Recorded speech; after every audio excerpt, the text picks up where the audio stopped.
Mwongeye kwirirwa neza nshuti mukunda kandi mukomeza kubana natwe kuri uyu muyoboro wa YouTube channel yacu wa Hagume TV muherereye mu Rwanda ndetse no hanze yarwo. Tubifurije amahoro y'Imana aho muherereye hose. Tubaye ikaze rero tuje kubagezaho amakuru agezweho kuri uyu mugoroba wa tariki ya 17 ukwezi kwa Werurwe mwaka wa 2026. Turagusaba ngo bane natwe kugeza ku musozo w'aya makuru. Tuje kugezaho update z'amakuru agezweho mu ntambara ikomeje kubera mu gihugu cya Repubulika Iharanira Demokarasi ya Kongo, nyuma y'igitero cyagabwe n'ihuriro ry'ingabo za Repubulika Iharanira Demokarasi ya Kongo n'izindi ngabo bifatanije bikakigaba mu mujyi wa Goma, kigahitana ubuzima bw'umufaransakazi.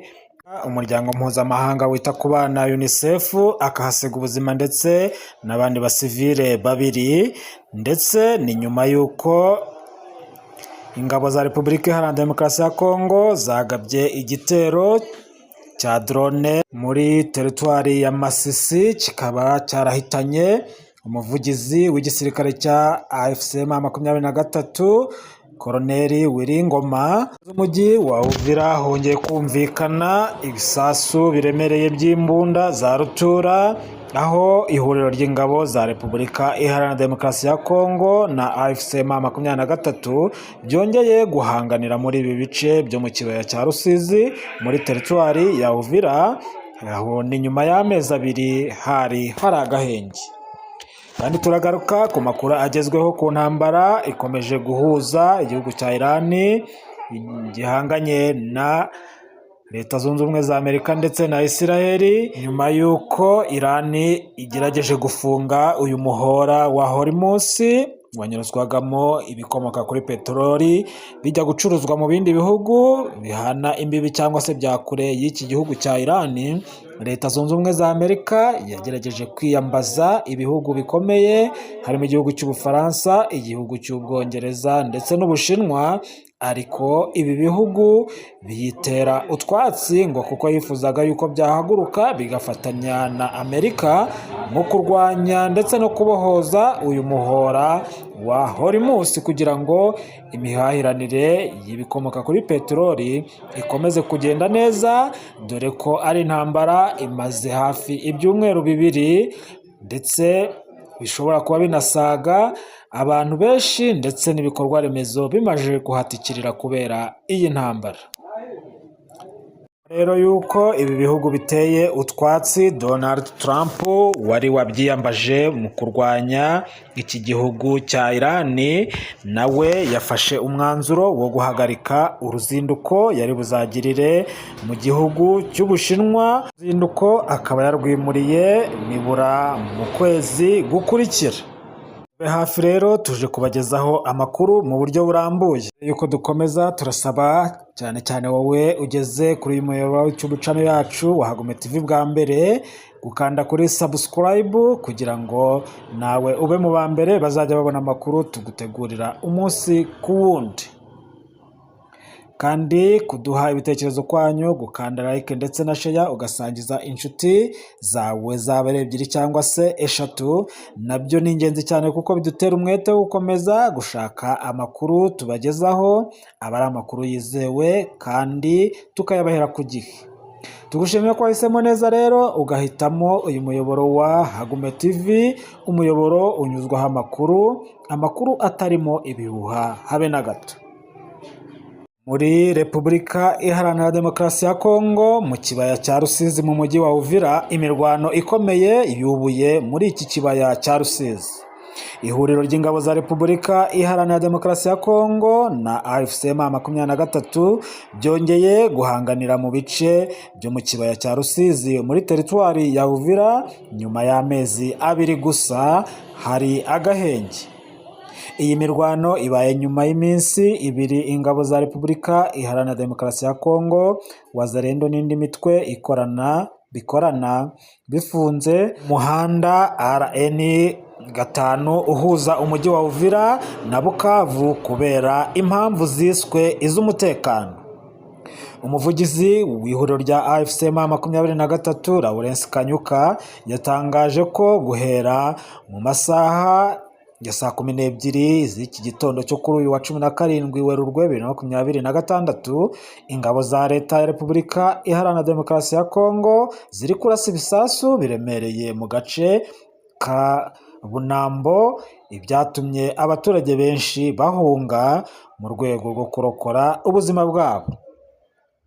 Umunyamabanga uhoraho wa AFC M23 Benjamin Mbonimpa yatangaje ko abaturage ba Kabunambo bari batuje batekanye mu gihe iri huriro rya AFC M23 ryagenzuraga uyu mujyi wa Uvira, ariko leta ya Kongo yahisemo kubasukaho ibisasu.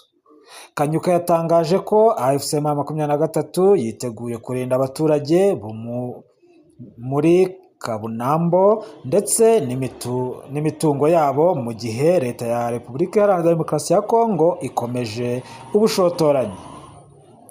Ibice byo mu kibaya cya Rusizi byabereyemo iyi mirwano ikomeye mu ntangiriro z'Ukuboza mu mwaka wa 2025 biturutse mu bitero ry'ingabo za leta ya Repubulika Iharanira Demokarasi ya Kongo ryagabye mu bice bigenzurwa na AFC M23 birimo santere ya Kamanyora.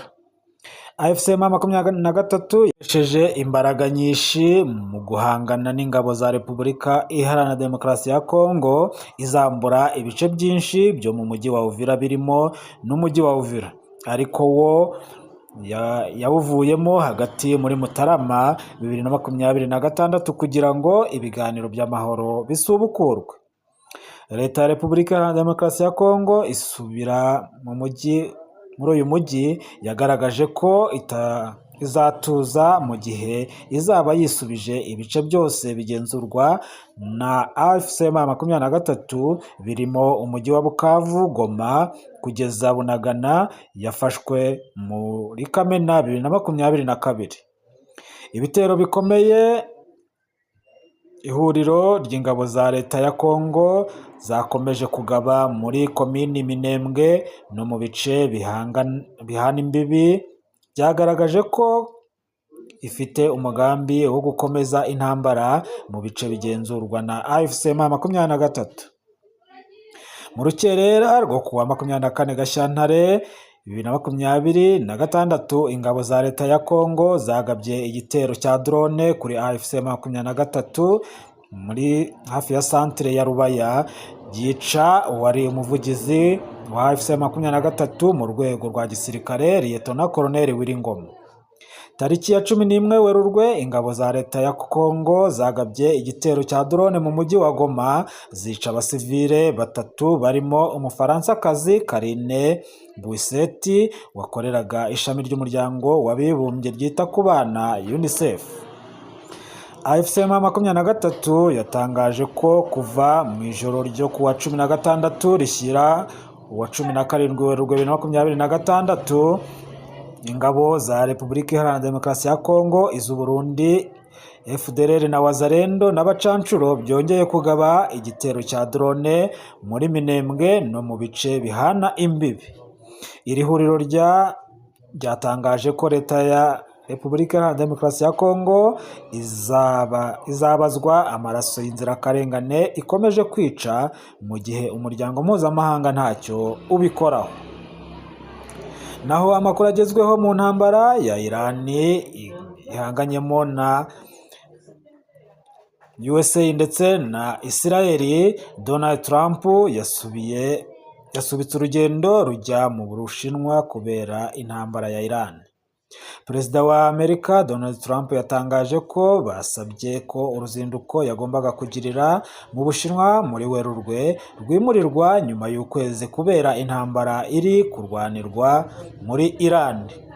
Donald Trump yabibwiye abanyamakuru ku wa 16 Werurwe 2026 ahamya ko agomba kuba aboneka kugira ngo akurikirane intambara bari kurwana na Iran. Yagize ati twasabye ko twabyigiza inyuma nk'ukwezi. Inama ihuza Perezida Xi Jinping na Donald Trump iteganyijwe hagati ya 31 Werurwe ni tariki 2 Mata 2026. Baherukanaga kugirana ibiganiro imbonankubone mu mwaka wa 2025 mu Kwakira. Ambasade y'Ubushinwa muri Amerika yabwiye BBC ko yabonye aya makuru yerekeye inama ariko ntacyo yayavugaho.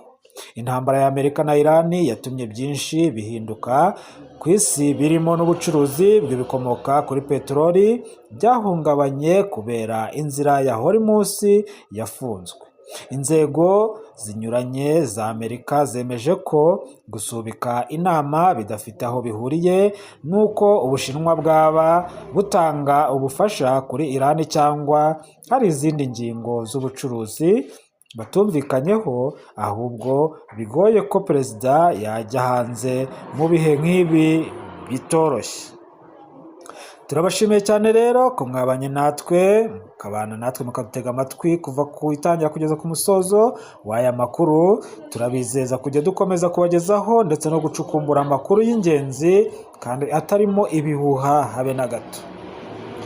Turakomeza gushishikariza wowe utarakanda subscribe cyangwa se sabone kugira ngo ukande ku kazogera, nawe ube mu bambere bazajya babona amakuru tugutegurira umunsi ku wundi, kugira ngo ujye umenya amakuru atarimo ibihuha habe na gato.